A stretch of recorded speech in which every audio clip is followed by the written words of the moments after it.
오늘 본문의 내용은 이스라엘 민족이 가나안 땅으로 들어가기에 앞서 이 범람하던 요단 강물을 건너가는 이 문제 앞에서 하나님께서 그 답으로 너희는 이 언약궤를 먼저 메고 제사장들이 그 요단 강물에 들어가면 그 강물이 갈라지고 너희들은 무사히 가나안 땅에 들어가게 되리라 하는 이 명령을 받고 이 언약궤를 맨 제사장들이 요단강을 향해 그 발을 내딛는 장면을 설명하고 있습니다. 이 언약궤는 왜 이스라엘 민족에게 하나님의 권능을 상징하는 것이 되었을까요? 그것은 그 언약궤 속에 들어있었던 세 가지 물건이 바로 하나님의 권능이 무엇인지를 잘 설명해주며 어떤 믿음을 가진 자에게 하나님의 권능이 임하는지를 잘 말해주고 있다고 생각합니다. 이 언약궤 속에는 하나님의 말씀, 십계명을 돌판에 새겨놓은 돌판이 있습니다. 또 하나는 아론의 쌍난 지팡이, 누가 참된 하나님에게 제사 지를 존재인가를 확인하기 위해서 아론의 지팡이에 싹이 나게 하셨던 하나님의 임재하심을 경험한 흔적이 있습니다. 그리고 이 광야라는 척박한 곳에서 하루하루 주님의 은혜를 날마다 공급하며 살았던 그 흔적, 바로 만나가 담긴 단지가 들어있는 것입니다. 이것을 가지고 요단강을 건너는 그 순간 이 언약궤는 하나님의 권능이 되어서 홍수로 범람하던 요단 강물을 가르고 이스라엘 민족이 무사히 지나가게 했을 뿐만 아니라 여리고 성벽을 무너뜨릴 때도 이 언약궤는 그 이스라엘 민족의 그 행진 앞에 맨 앞에 앞장서서 나아갔습니다. 결국은 이 언약궤를 통해서 하나님의 권능을 경험하게 된 그들은 이 세 가지 이 성물을 통해서 어떤 믿음을 갖게 될 때 우리는 기적을 경험하고 하나님의 은혜를 체험하는가. 여러분, 믿음도 체험의 믿음이 필요하다고 저는 믿습니다. 저는 기적을 믿습니다. 왜 기적을 믿냐? 제가 그 기적을 경험했기 때문이에요. 그것도 어린 나이 때 하나님이 기적적으로 저의 그 축농증을 치료해 주시는 이 극적인 경험, 그것도 뭐 서서히도 아니고 아주 그냥 극적인, 우리 성도님들께 여러 번 얘기해서 들으신 분도 있고 못 들으신 분도 있으니까 한 번 더 설명한다면, 제가 중학교 1학년 때인가 어머니 따라서 기도원을 갔어요. 저희 어머님은 열심히 기도원을 다니시던 이 기도의 일꾼이셨습니다. 거의 그 기도원의 부원장급이셨어요. 쉽게 말하면 지금 우리 김두일 사님은 찬양 인도를 하셨으니까. 그래서 저도 이제 어머니 따라서 방학이면 기도원을 갔는데, 기도원이라고 해서 좋은 기도원도 아니고 아주 작고 열악한 그런 기도원이었는데, 거기서 기도를 하고 있는데 갑자기 내 마음 가운데 성령의 음성이 들리는 거예요. 너 하나님께서 너의 병을 낫기를 원하면 그 낫기를 원하는 곳에 손을 얹고 기도하라는 하나님의 음성이 들리는 거예요. 근데 저는 이 축농증으로 오랫동안 고생을 했습니다. 얼마나 심했냐면 오징어 썩는 냄새가 코에서 나는 거예요. 그래서 어디 오징어 있나 보면 없어요. 이 축농증이 심해지면 그런다 그러더라고요. 그래서 갑자기 성령님이 제게 그 마음 주셔가지고 그 어린 나이에 중학교 1학년, 초등학교 6학년, 1학년 정확히 기억은 안 납니다만 그 어린 나이에 제가 무슨 대단한 믿음이 있겠어요. 근데 제 마음 가운데 그런 음성이 들리니까 제가 손을 얹고 기도를 할 때, 그때 마침 원장님이 지나가시면서 저희가 안수를 딱 하고 가신 거예요. 근데 갑자기 코에서 뭐가 물컥 나오는 거예요. 그러니까 코피가 나오는 거예요. 당황이 돼가지고 이제 화장실에 갔는데 코피가 멈추질 않는 거예요. 그 집회가 끝날 때까지 코피가 안 멈추져가지고 계속 코피를 쏟았어요. 그리고 이제 코피가 멈추고 났는데 보니까 코가 뻥 뚫린 거예요. 그래서 제가 어릴 때 사진 보면요, 포즈가 똑같아요. 다 코로 숨을 못 쉬니까 다 입 벌린 사진만 있어요. 어릴 때 제 사진. 그 아픈 일화가 있는. 근데 코가 뻥 뚫려버린 거예요. 그리고 엄마가 저를 찾아서, 야, 너 왜 이렇게 화장실에서 오래 있어? 그랬는데, 엄마, 나 코피가 나는데 코가 뚫렸어. 그리고는 일주일 동안 아침마다 코피를 흘렸어요. 그런 적이 없었어요. 축농증이 있다고 코피가 생을 흘리는 건 아닙니다. 그러더니 그 축농증이 기적같이 사라진 거예요. 그러니까 저는 하나님의 기적이 지금도 있다는 것을 믿을 수밖에 없어요. 왜냐하면 제가 체험을 했기 때문에. 그러니까 여러분, 믿음을 위해서, 살아있는 믿음을 위해서는 체험도 정말 중요한 것입니다. 체험이 있는 믿음은 그 믿음이 어떻게 돼요? 견고할 수밖에 없어요. 왜냐하면 경험했기 때문에. 인간은요, 이 경험해야 믿어지는 거예요. 예. 전 그러면서 어쩌면 이 언약궤 속에 있는 이 세 가지 성물은 바로 우리가 하나님의 능력과 권능이 우리 삶 가운데 임하는 것을 경험케 해주는 세 가지 영적 체험이라고 생각합니다. 이것을 우리가 가지고 나아간다면 우리는 어떻게 요단강이 갈라지겠어? 진이천도 안 갈라지는데 요단강물이 어떻게 갈라지겠어? 여리고 성벽이 어떻게 무너져? 축대도 아니고 하던 우리의 마음이 어떻게 돼요? 이 세 가지 영적 체험이 우리가 하나님의 은혜와 권능에 대한 믿음을 가지고 주님께서 말씀하시면 그 일이 이루어질 것을 순종하며 나갈 수 있게 된다는 것입니다. 그런 의미에서 믿음의 삶이라는 것은 우리가 이 세 가지 영적 체험을 온전히 경험할 필요가 있다는 거예요. 이 언약궤 속에 있는 이 세 가지 성물을 통해서 우리가 온전히 경험해야 되는 영적 체험, 그것이 여러분들 가운데 있다면 여러분들은 이미 여러분들에게 주님의 권능이 되는 언약궤가 이미 있는 것입니다. 그 언약궤를 가지고 여러분들이 갈라야 되는 요단강물, 여러분들이 무너뜨려야 되는 그 여리고성 앞에 서는 그 순간 하나님의 권능은 능력이 되셔서 여러분들의 그 삶의 문제들을 치료하시고 회복하시는 권능의 하나님으로 함께 하실 줄 믿습니다. 그렇다면 그 하나님의 권능을 경험하는 자가 가져야 될 이 세 가지 체험은 무엇일까요? 첫 번째, 그것은 바로 하나님의 말씀이 내 안에 새겨지는 체험이 있어야 된다는 거예요. 하나님의 말씀이 내 안에 새겨지는 체험이 있어야만 우리는 하나님의 권능을 경험하는 언약궤를 가진 인생이 될 수 있다는 것입니다. 마태복음 13장 23절에 보면은 좋은 땅에 뿌려졌다는 것은 말씀을 듣고 깨닫는 자니 결실하여 어떤 것은 100배, 어떤 것은 60배, 어떤 것은 30배가 되느니라 하시더라. 여기 말씀을 듣고 깨닫는 자, 여러분 우리가 하나님의 말씀이 우리 가운데 임하지만 그것이 깨닫는 자가 있고 깨닫지 못하는 자가 있습니다. 이 씨 뿌리는 비유에 보면은 어떤 씨는 돌밭에, 어떤 씨는 길가에, 어떤 씨는 가시덩기에 뿌려져서 어떻게 됐어요? 제대로 열매도 맺지 못하고 다 죽었다고 말하고 있어요. 그러나 좋은 땅에 뿌려진 말씀은 어떻게 된다고 말하고 있어요? 결실해서 100배, 60배, 30배 열매를 맺는다. 결실하다는 것은 말씀이 복된 결과를 만드는 것입니다.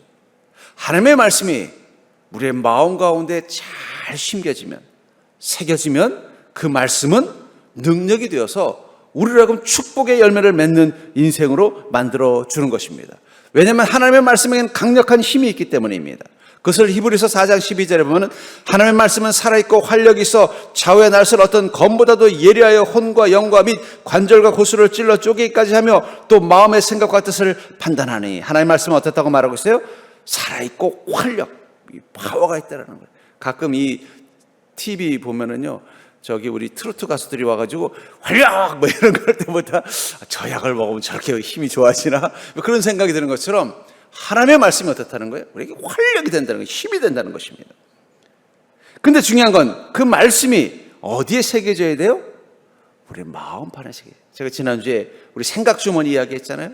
생각 주머니 안에 말씀이 가득해야 우리는 그 말씀대로 생각하고 말씀대로 행동하고 말씀대로 판단하고 말씀 때문에 감사할 수 있다고 말씀드렸어요. 마찬가지입니다. 그 생각 주머니 안에 하나님의 말씀이 잘 마치 돌판에 새긴 말씀처럼, 여러분 돌에다가 이 새기면 잘 안 지워집니다. 가끔 이 산 같은 데, 계곡 같은 데 가면요, 큰 바위에 글자가 새겨져 있는 걸 봐요. 뭐 옛날 사람들이 이렇게 새긴 것 같아요. 그 수백 년 지났는데도 안 지워진단 말이에요. 하나님의 말씀이 내 마음의 돌판에 새겨진 것처럼 가득 새겨져 있으면요, 그 말씀은 그냥 있는 게 아니라 그 말씀은 거기서 결실, 축복의 열매를 맺는 힘이 되는 것입니다. 왜냐하면 예수님의 말씀이 우리 마음 가운데 새겨지는 그 순간 우리는 예수 신념으로 사는 인생이 되는 것입니다. 여러분 조용기 목사님 아시죠? 조용기 목사님이 젊은 시절 문득 한 말씀에 그 마음이 꽂혔어요. 그리고 그 말씀을 듣고 나더니 그렇지, 이 말씀대로 하면 하나님의 권능을 경험하겠구나. 그 말씀이 뭐냐면 이사야서 58장 6절이에요. 이사야서 58장 6절에 보면 내가 기뻐하는 금식은 흉악의 결박을 풀어주며 멍에의 줄을 끌어주며 압제 당하는 자를 자유하게 하며 모든 멍에를 꺾는 것이 아니겠느냐. 오셀리 기도원에 가면요, 거울에 이 말씀이 그렇게 새겨져 있는 거울이, 큰 거울이 하나 있었어요. 지금도 있는지는 모르겠어요. 근데 이 말씀이 왜 새겼냐? 청년 조용기 목사가 어느 날 기도하다가 이 말씀을 보니까, 아 그래, 금식 기도를 하면은 이 흉악의 결박, 죄의 결박도 풀어주고 인생의 멍에의 줄도 풀어주고 우리를 자유하고 우리를 행복하게 만들어주는구나. 그 말씀이 온전히 믿어진 거예요. 이전에는 금식 기도에 대해서 그렇게 강조하거나 거기에 관심을 가졌던 목회자들이 별로 없었어요. 그냥 옛날에 유대인들이 하던 것. 근데 조용기 목사님 이 말씀이 어떻게 온 거예요? 나중에 성경학자가 말하는데 이것도 좀 조용기 목사님이 정확하게 이 말씀을 해석을 못한 거래요. 해석을 정확하게 했든 못했든 이 말씀이 마음판 가운데 새겨지니까 그 다음부터 조용기 목사님 어떻게 했을까요? 금식 기도를 시작하신 거예요. 그리고 사람들에게 금식 기도를 하도록 했습니다. 그래서 여러분 옛날에 오살리 기도원에 가면 금식 기도는 당연히 했어야 됐어요. 오살리 기도원 간다 그러면 금식하러 가는 거였습니다. 거기서 오르세니 기도에서 가장 싸고 맛있는 음식이 뭐냐? 죽입니다. 죽. 금식 후에 보식해야 된다. 옛날에 금식하는 사람들 많았어요. 기도원 가면 의뢰의 금식 기도해야 된다고 생각했던. 그런데 그 출발이 뭐였냐면 바로 이 조용기 목사님이 이 말씀이 그 마음 가운데 확, 그래, 이 금식 기도가 하나님의 능력이 되는 거야 하면서 본인도 금식 기도하고 문제가 있을 때마다 무릎 꿇고 금식 기도할 때마다 응답을 경험하고, 그때부터 이 금식 기도에 어떻게 말하는 대한민국의 어떤 영적인 캐릭터, 저기 외국에는 금식 기도 하는 그런 없습니다. 결국은 말씀 하나만 잘 붙잡아도 어떻게 돼요? 하나님의 권능을 경험하는 거예요. 그 금식 기도로 오슬리 기도원이 엄청나게 부흥이 일어난 거예요. 그곳에 와서 금식 기도하는 사람들이 병이 낫기도 하고 기적을 경험하기도 하고 믿음이 회복이 되면서 더 금식 기도가 더, 요즘 다시 금식 기도를 좀 시작해야 되는데 어떻게 모르겠습니다. 왜냐하면 나이를 먹으니까 자신감이 떨어져, 당이 떨어지면 저혈당이 올까봐. 근데 금식기도, 조용기 목사님이 금식기도 하나만 가지고도 어떻게 해요? 하나님의 권능이 뭔지를 깨달았다니까. 그러니까 여러분들 하나님의 말씀 여러분들이 다 알 필요 없어요. 한 말씀이라도 여러분 마음에 새겨져서 그 말씀 붙잡고 나가면 돼요. 저에게 한 말씀은, 내 마음 가운데 새겨진 한 말씀이면 하나입니다. 주는 곧 길이요 진리요 생명이니 나로 말미암지 않고는 아버지께로 올 자가 없느니라. 그래서 저는 늘 예수님 하면 진리, 예수님 하면 길, 예수님 하면 생명을 떠올리는 거예요. 왜 예수님이 진리일까? 왜 예수님만 생명이 될 수 있을까? 왜 예수님이 길일까? 제 생각의 중심에는 그 말씀이 늘 있어요. 제가 그래서 예수님에 대해서 생각하고 고민하고 연구할 때마다 왜 예수님은 길이고 진리고 생명일까를 고민하면서 말씀 붙잡다 보면은 그게 저에게 지혜가 되고 인생의 길을 열어주는 결실을 얻게 되는 것입니다. 그렇기 때문에 사랑하는 성도님들, 여러분들 안에 하나님의 말씀이 새겨져 있나요? 어디에 새겨져야 된다고요? 돌판에 새겨져요. 돌판에. 돌이라는 것은 단단하고 굳고 부서지지 않고 흔들리지 않는 것입니다. 종이에 새기거나 휴지에 새기면요, 조그만 혼란이 와도 다 녹아서 찢어지고 날아가 버려요. 내 안에 단단한 돌 같은 마음속에 이걸 세워서 이것만은 지워지지 않는다. 이 말씀만은 내가 무슨 일이 있어도 믿고 이 말씀대로 따르겠다는 결단을 하고 한번 나아가 보세요. 그러면 뭐라고 말했어요? 좋은 땅에 부러졌다는 것은 말씀을 듣고 깨닫는 자니 결실하여 어떤 것은 100배, 어떤 것은 60배, 어떤 것은 30배가 되느니라. 그래서 여호수아에게도 주님 뭐라고 말씀하셨어요? 주야로 그 말씀을 묵상하고 기록된 대로 다 지켜 행하라. 다 할 필요도 없어요. 다 모든 말씀을 다 알 필요도 없어요. 한 말씀이라도 그것을 주야로 묵상하고 그것에 기록된 대로 다 행하고 순종하려고 노력하는 그 순간 그 말씀은 우리 인생 가운데 축복의 결실을 100배, 60배, 30배 얻도록 만들어주는 능력이 있다는 거예요. 절대로 그 말씀은 축복의 씨앗이다. 사랑은 눈물의 씨앗이어도 말씀은 축복의 씨앗입니다. 여러분들, 축복의 씨앗이라고 믿었으면 그 씨앗을 어떻게 되겠어요? 내 마음 가운데 심고 그대로 두면 안 되죠. 그 말씀이 잘 자랄 수 있도록 어떻게 돼요? 말씀을 잘 자라게 하는 방법은 다른 데 있잖아요. 주야로 묵상하고 그 말씀대로 하루하루 살아가려고 노력하는 것입니다. 그럼 그때부터 말씀에서는 무엇이 열매가 맺어져요? 축복의 열매가 맺는 것입니다. 전 여러분들의 하나님의 말씀이 여러분들의 마음 가운데 새겨져 있는 이 놀라운 은혜를 체험한 자가 될 수 있기를 주님 축복합니다. 두 번째로, 이 하나님의 권능이라는 언약궤를 이미 가진 인생이 되려면 우리에게 필요한 두 번째 영적 체험은 바로 예배 속에서 하나님의 임재를 경험하셔야 된다는 거예요.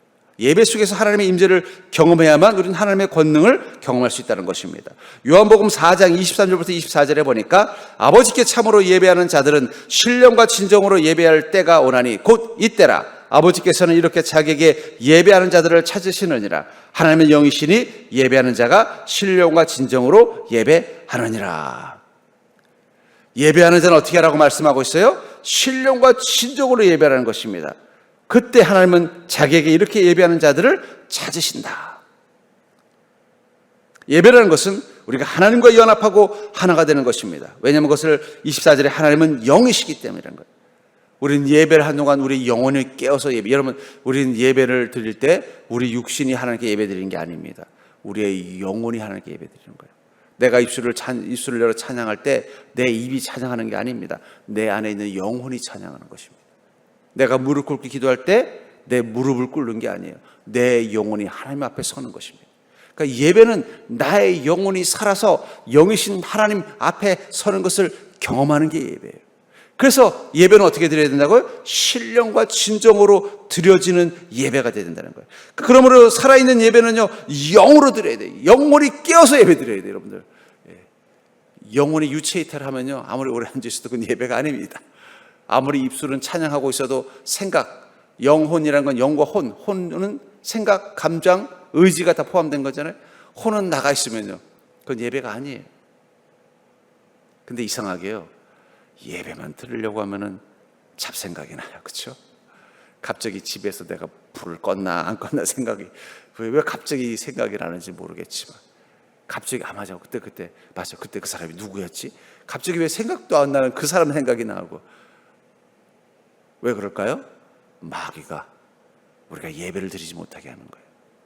내 영이 깨어서 하나님의 영을 만나야 예배는 비로소 이루어진 것입니다. 그렇게 신령과 진정으로 예배 드리려는 마음 가지고 주님 앞에 서는 자는 무엇을 경험한다고요? 영이신 하나님을 만나는 걸 경험하는 것, 바로 그게 바로 성령의 임재를 경험하는 것입니다. 여러분, 예배의 기쁨은 다른 데 있잖아요. 성령님이 내 예배 가운데 임하신 것을 느끼는 것입니다. 성령님 지금 이 자리에 계시는구나, 그걸 느끼는 거예요. 그게 예배의 기쁨이에요. 그 기쁨을 누리면요, 그 예배의 자리를 떠나기가 싫어져요. 뜨거운 예배를 드린다는 게 뭐예요? 갑자기 성령님이 내 안에 계신 게 느껴지는 거예요. 내 영혼이 깨어서 성령님 앞에 서 있는 게 느껴지는 거예요. 내 육신이 무릎 꿇는 게 아니라 내 영혼이 주님 앞에 무릎 꿇고 있는 게 느껴지는 거예요. 그 순간, 그 시간이 내 심령 가운데 가장 평안하고 가장 행복합니다. 그래서 우리가 하나님이 받으실 만한 예배를 드린다는 것, 내 영이 깨어서 예배를 드린 그 예배를 경험하는 그 순간, 그 예배 가운데 우리를 찾으시는 하나님이 오셔서 함께하는 그 순간 주님의 기쁨이 임하는 거예요. 우리의 영혼은 어떨 때 행복하냐? 그리스도의 향기를 맡을 때입니다. 그리스도의 향기가 느껴지면 우리 영혼은 행복해져요. 우리의 영혼은 어떤 향기를 좋아해요? 그리스도의 향기를 맡으면 행복해져요. 제가 우리 아이가 태어났을 때 우리 아이의 몸에서 나는 그 냄새가 너무 좋은 거예요. 애기인 우리 아이 냄새. 집에만 오면 계속 제가 우리 아이를 안고 냄새 맡는 거예요. 아니, 그 애기 냄새가 얼마나 좋은지. 근데 요즘은 또 그렇게 애기 냄새를 맡고 싶은데 괜히 그랬다가 이상한 사람 소리 들을까봐. 지금도 그때 우리 아기를 안고서 우리 아이 어릴 때 그 냄새, 그 몸에서 나던 그 아기의 몸에서 나는 그 냄새가 너무, 그래서 하나님이 인간을 참 신묘하게 만들었구나.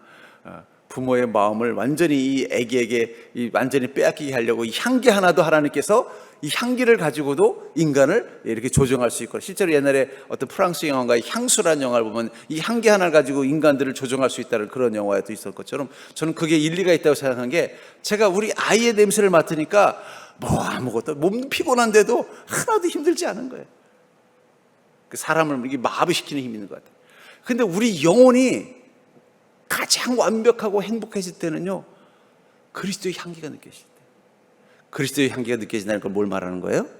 그리스도가 그곳에 있는 것입니다. 옛날에 그런 광고 있었잖아요. 낯선 남자에게서 내 여자의 향기가 나나 어쨌거나.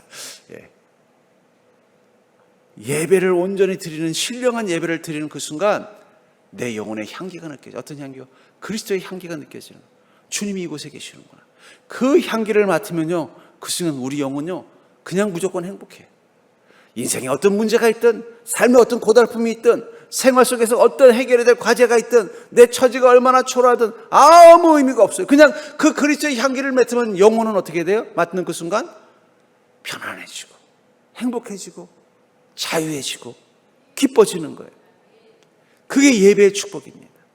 그러니까 예배가 살아있다는 건 그리스도의 향기를 우리 영혼이 맡는 것입니다. 그리스도의 향기를 우리 영혼이 맡는다는 것은 내가 드리는 이 예배를 주님이 어떻게 하신다는 거예요? 기뻐서 받으신다는 증거라는 거예요. 그것을 위해서 우리는 예배를 준비하는 것입니다. 그 기쁨을 누리기 위해서 우리는 예배 자리에 모이는 것입니다. 전 여러분들이 그 예배의 놀라운 기쁨을 경험한 자가 될 수 있기를 주의 이름으로 축복합니다. 그 기쁨 경험해 봐야 이 예배가 얼마나 좋은 건지 아는 거예요. 저는 그걸 경험했기 때문에 그 예배의 기쁨을 여러분들에게 말하는 거예요. 주님의 향기가 느껴지면 그 순간 그냥 그 예배의 자리에서 계속 찬양하고 계속 그 예배의 자리에서 떠나기 싫은 거예요.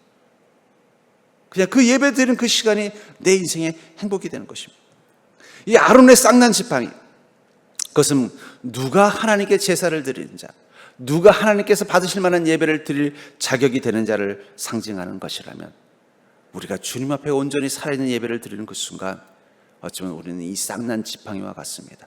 여러분, 지팡이는 죽은 나무로 만드는 것입니다. 살아있는 나무로 지팡이를 만들지 않아요. 죽은 나무로 지팡이를 만듭니다. 죽은 나무로 만든 지팡이에는 싹이 날 수 없어요. 그 나무는 죽은 채로 그저 끝까지 살다가 어느 순간 부러지거나 닳아서 없어지는 존재예요. 그런데 그 나무에 싹이 생겼다는 건 뭐예요? 이젠 죽은 나무가 아니라 산 나무가 됐다는 걸 뜻하는 거예요. 우리가 주님 앞에 서는 그 순간, 주님이 받으실 예배를 경험하는 그 순간, 이 예배 가운데 나와 함께 계시는 주님의 임재를 경험하는, 그 살아있는 예배를 경험하는 그 순간, 죽은 나무와 같던 내 삶과 내 영혼에 다시 싹이 나는 것입니다. 소망의 싹이 나고 평안의 싹이 나고 하나님의 은혜의 싹이 나기 시작하는 거예요. 그래서 여러분, 예배가 회복이 돼야 그리스도인은 인생이 회복이 되는 거예요. 꼭 기억하십시오. 제가 우리 성도님들 보면, 저 성도님들 지금 참 어려운 시간을 보내고 있지만 걱정이 안 되는 성도님들의 특징은 뭐냐? 여전히 회복된 예배를 드리는 성도를 보면 걱정이 안 돼. 근데 삶도 어려운데 예배도 죽었다. 그때부터 저는 그분에 대해서 기도합니다. 주님, 그분의 예배를 회복시켜 주시옵소서. 그분이 이 예배의 자리에서 성령님을 다시 만나게 하여 주시옵소서. 그의 영혼이 예배의 자리에서 그리스도의 향기를 맡는 자 되게 하여 주시옵소서. 그의 죽은 나무와 같은, 그 죽은 지팡이와 같은 그 인생 가운데 다시 한번 하나님께서 소망의 싹이 자라게 축복하여 주시옵소서. 그러니까 여러분들, 내가 지금 삶에 여러 가지 문제가 있어요. 어려움이 있어요. 내 마음과 내 육신과 내 주변의 환경들이 자꾸 어려운 쪽으로 가고 있어요. 그럼 어떻게 된다고요? 다시 예배를 회복하는 자리로 오셔야 된다는 거예요. 오셔서 여러분들의 영이 깨어서 주님을 만나려는 그 갈급함 가지고 주님 앞에 서시기를 주의 이름으로 축복합니다. 여러분들이 살아있는 예배를 주님께 드리기를 간절히 소망하며 신령과 진정으로 예배를 드리는 그 순간, 여러분들을 붙잡고 계신, 마치 그 지팡이를 붙잡고 있는 주인의 손처럼 주님이 여러분들을 붙잡고 계신 것을 경험하게 될 것입니다. 아론의 지팡이에 싹이 난 것은 하나님께서 그의 지팡이를 잡으셨기 때문이에요. 여러 이 제사장이 되기를 원하는 지팡이 중에 그 지팡이를 붙잡으셨기 때문에 어떻게 된 거예요? 그의 지팡이에만 싹이 난 것처럼 내 인생을 주님께서 붙잡아 주시면 하나님은 그것을 통해서 우리 인생 가운데 축복의 싹이 나도록 만들어 주실 것입니다. 그러므로 사랑하는 성도님들, 여러분들 날마다 예배 속에서 하나님의 임재를 경험하는 자가 될 수 있기를 주의 이름으로 축복합니다.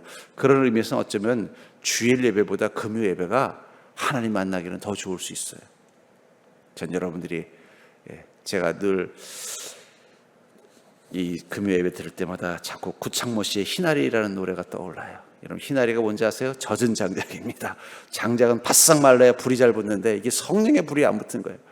그래서 제가 금요 예배 드릴 때마다 아이고, 희나리 가수, 내가 가사는 다 모르지만 그 구창모 씨의 희나리 생각이 나면서, 주여 언제쯤 우리 성도님들의 그 마음이 바싹 마른 장작 같아서 성령의 불꽃만 튀어도 활활 타오를 수 있겠습니까?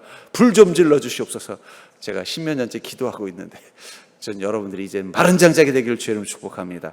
우리 금요 기도야말로 이 성령의 불, 성령의 임재를 통해서 내 죽은 영혼이 새롭게 살아나는 그 은혜를 누리는 복된 자리가 되시기를 주의 이름으로 축복합니다. 그러니까 여러분, 더 이 예배 가운데 신령과 진정으로 집중하는 믿음 되길 바랍니다. 세 번째로, 하나님의 권능을 경험하는 자가 가져야 될 세 가지 체험은 바로 주님의 은혜로만 살아가는 시간을 사는 경험이 필요하다는 거예요. 주님의 은혜로만 살아가는 시간을 사는 경험이 필요하다고 말하고 있습니다. 신명기 11장 14절부터 15절에 보면은 여호와께서 너희 땅에 이른 비 늦은 비를 적당한 때에 내리시리니 너희가 곡식과 포도주와 기름을 얻을 것이요 또 가축을 위하여 들에 풀이 나게 하시리니 내가 먹고 배부를 것이니라. 이 언약궤 안에 있었던 이 만나는 어떤 것입니까? 광야라는 척박한 곳에서 이스라엘 민족은 어디 한 곳에 정착할 수 있는 자들이 아니었습니다. 계속 하나님의 인도하심을 따라 이동해야 됐어요. 그러니 농사를 지을 수 있겠습니까? 무슨 사업을 할 수 있겠습니까? 결국은 이 광야에서 그들이 음식을 구할 길이 없는 어려운 상황 가운데서 하나님께서 어떻게 하셨어요? 매일 아침마다 만나를 주셔서 그들이 굶주리지 않도록 먹을 은혜를 허락하여 주신 것을 상징하는 것이라면 우리 인생은 지금 하나님의 만나가 임하는 인생이라는 사실을 기억하시기 바랍니다. 광야에서 내린 것은 갓씨, 씨앗을 곱게 가른 그런 것처럼 보였다면 우리에게 내리는 만나는 상황에 따라서 이른 비 늦은 비와 같은 주님의 계획하심과 은혜를 경험한다는 거예요. 저는 이 축복이라는 것, 이것은 마치 오늘 이 신명기 11장에 있는 것처럼 이른 비 늦은 비를 적당한 때에 내리는 그 은혜와 같다고 생각합니다. 여호와께서 너희 땅에 이른 비 늦은 비를 적당한 때에 내리시리니 너희가 곡식과 포도주와 기름을 얻을 것이요 또 가축을 위하여 들에 풀이 나게 하리니 내가 먹고 배부를 것이라. 하나님께서 우리 인생이라는 땅에 이른 비와 늦은 비를 적당한 때에 내려주셔야 우리 인생 가운데 곡식도 자라고 포도주도 거두고 가축들도 풀을 먹고 잘 자라서 그 가축을 또 고기로 해서 식량으로 해서 우리가 풍성하게 먹을 수 있게 되는 근원에 뭐가 있다는 거예요? 하나님의 은혜가 이른 비와 늦은 비처럼 적당하게 내리는 은혜가 있어야 된다는 거예요. 전 그러면서 하나님의 은혜는 축복의 타이밍이면서 동시에 타이밍의 축복이라고 생각합니다. 그러니까 하나님께서 우리에게 은혜를 주실 때 잘 주실 때 때에 맞게 주셔야만 그것이 축복이 되는 거예요. 한때 유명했던 한 CCM 가수가 그만 이 가정의 이 불화로 인해서 아내와 이혼하고 여러 가지 어떤 스캔들에 휩싸여 가지고 모든 명예를 다 잃어버리고 지금은 그냥 초라하고 평범한 목회자가 돼서 또 여전히 뭐 찬양 인도를 하면 다니는데 그분이 어떤 인터뷰하는 걸 봤더니 그러더라고요. 자신의 실패에 대해서 이렇게 말하더라고요. 자기는 너무 이른 나이에 너무 큰 행운을 얻었다는 거예요. 저는 그게 제일 후회가 됩니다. 20대 때 찬양팀을 만들었는데 이게 뭐 여러분들 잘 아는 분이에요. 최덕신 씨. 20대 때 이 찬양의 붐이 일어났는데 그분이 만든 음반이 100만 장씩 팔렸습니다. 여러분들 가수들도 100만 장 팔기 쉽지 않은데 CCM 찬양집이 100만 장 팔렸으면 수익이 얼마나 대단하게 막 교회들마다 그냥 집회들마다 최덕신 씨 초청하려고 난리가 났는데 그 속에서 그만 자기도 모르게 교만해지고 오만해지다 보니까 죄를 지은 거예요. 그리고 추락을 한 거예요. 그래도 여전히 주님 찬양하는 삶을 살고 싶어서 하지만 이제는 예전 같은 그런 어떤 영적인 영감도 안 떠오르고 또 은혜도 없고 늙고 초라해진 모습으로 그 고백을 하더라고요. 자기 인생에 가장 후회되고 가장 속상한 것은 너무 일찍 너무 큰 행운을 얻은 거라는 거예요. 자기가 그때 정말 기도하면서 근근히 주님을 찬양하는 이 기쁨 하나 가지고 어렵게 광야길에서 하나님이 그때 조금씩 주시는 만나만 누리면서 살았다면은 지금도 나는 주님 앞에 신실한 종이 돼서 찬양하면서 온전히 살았을 텐데 그때 갑자기 내가 성공을 하고 갑자기 유명해지고 막 TV에서도 그 사람을 초청을 하고 막 부와 명예를 다 얻고 나니까 자기도 모르게 자기 안에 숨겨져 있는 그 죄가 어리석은 판단과 행동을 하게 만들어서 자신이 쌓았던 모든 명예를 다 잃어버리고 주님의 영광도 잃어버리고 그런 인생을 살 것을 후회하는 그 장면을 보면서 결국은 축복이라는 게 무엇을 얻는 자도 중요하지만 언제 주시냐도 중요한 거예요. 저는 늘 기도할 때마다 하나님께서 응답하실 거라는 확신이 있습니다. 다만 적당한 때 그것은 우리의 생각과 다르다는 거예요. 왜냐하면 우리는 다 빨리 시원하게 20대 때 그냥 큰 거 주시기 원하지만 하나님은 그것이 복이 아닐 수 있다고 판단하셔서 어떻게 해요? 적당한 때에 주시려고 아직 안 주시는 거예요. 저에겐 기도 수첩이 있습니다. 오랫동안 기도 부탁하신 분들의 기도 수첩이 있어요. 그럼 저기에 그 기도 제목을 적습니다. 또 우리 성도님들이 연초에 또 기도 부탁하시면 그것도 다 기도예요. 저는 그 기도가 다 이루어질 거라고 믿습니다. 다만 적당한 때가 있다고 저는 믿는 거예요. 그래서 오래된 기도 제목이 있으면 제가 한마디 더 합니다. 하나님, 이건 좀 너무 오래 걸리게 하시는데요. 언제 주실 건가요? 이제 곧 주실 건가요? 이렇게 한마디 하고 기도해요. 하나님 들으시라고. 너무 기다리게 하시는 거 아닙니까? 이분한테 한마디 합니다. 또 어떤 거는요, 안 들어주신 것도 있어요. 근데 저는 안 들어주셨다고 생각하지 않습니다. 천국에서 들어주셨다고 제가 믿습니다. 특별히 이 다리 제가 저랑 가까웠던 한 장로님이 전에 있던 성교회, 이 고관절에 문제가 생겨서 고관절을 쓸 수 없었던 장로님이 계세요. 그래서 어쩔 수 없이 휠체어를 타고 다니시는 분인데 늘 기도 제목이 뭐냐면 하나님께서 올해는 내 다리를 치료하셔서 걸어 다닐 수 있게 해 주시옵소서. 저도 매일 그 기도 제목 가지고 기도했어요. 근데 계속 안 들어주시더라고요. 근데도 그 장로님은 늘 저만 보면요, 목사님 기도해 주세요. 올해는 하나님께서 제 다리를 낫게 해주실 줄 믿습니다. 그럼 저도 아멘 하고서 올해는 해주시려나? 근데 몇 년 전에 돌아가셨어요. 그래서 제가 하나님 너무하시네요. 돌아가시기 전에 좀 고쳐주시고 데려가시지. 근데 가만히 생각해 보니까 고쳐주시려고 데려가신 거더라고요. 하나님 응답하신 겁니다. 고쳐주시려고 데려가신 거예요. 야, 그 다리 가지고 뭐 여기 살려고 그러니 와라. 천국 종합병원에 가면 내가 다 고쳐주네. 고쳐주시려고 데려가셨구나. 그 생각이 드니까 갑자기 하나님 응답하셨네. 제 마음에 감동이 됐습니다. 여러분들, 하나님의 은혜에서 가장 중요한 건 언제냐는 걸 수도 있어요. 여러분, 우리가 지금 비가 많이 오잖아요. 우리나라에 오는 이 강수량과 이 적절한 기후의 비를 사하라 사막에다 내려주시면 사하라 사막이 어떨 것 같아요? 살기 좋은 땅으로 바뀝니다. 사하라 사막이 우리나라 땅보다 땅이 안 좋아서 척박한 게 아니에요. 무엇이 없어서요? 적당한 비가 없어서 그런 거예요. 거기 우리나라처럼만 뭐 장마철도 있고 또 때를 따라서 비도 주고 햇볕도 주면은요, 아마 사하라 사막이 사람 살기 가장 좋은 땅이 될 거예요.